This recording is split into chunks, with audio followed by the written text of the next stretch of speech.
حضرت عائشہ رضی اللہ تعالی عنہا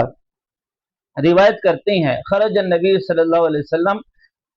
غداتن، آپ صلی اللہ علیہ وسلم ایک صبح کو باہر نکلے، وعلیہ مرتن مرحل، آپ صلی اللہ علیہ وسلم نے ایک چادر اوڑی ہوئی تھی جس پر مربع شکل کی لائنیں تھیں، من شعر اسود، وہ چادر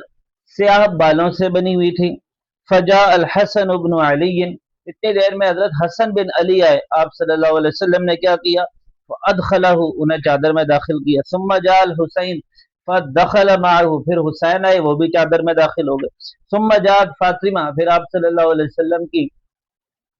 دختر عزیز حضرت فاطمہ تشریف لائیں، آپ صلی اللہ علیہ وسلم نے انہیں بھی چادر میں داخل کیا، ثم جاء علی،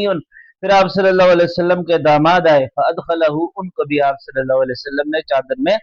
داخل کیا، ثم قال، پھر یہ آیت پڑھی، انما یرید اللہ لیذھب عنکم الرجس اہل البیت، اے نبی صلی اللہ علیہ وسلم کے گھر والو، اللہ نے یہ ارادہ کیا ہے کہ تم سے رجس، ناپاکی، گندگی کو دور کر دیں، وَيُطَهِّرَكُمْ تَطْهِيرًا، اور تمہیں پاک صاف کر دیں۔ یہ آپ صلی اللہ علیہ وسلم کا خوبصورت گھرانہ ہے، یہ آپ صلی اللہ علیہ وسلم کی خوبصورت اولاد ہے، یہ آپ صلی اللہ علیہ وسلم کے پیارے پھول ہیں جن سے آپ صلی اللہ علیہ وسلم محبت فرما رہے ہیں، اور اس شخص کو جو ان سے محبت کرتا ہے اس کے لیے بھی دعا فرما رہے ہیں کہ اللہ اس شخص سے بھی آپ محبت کیجیے۔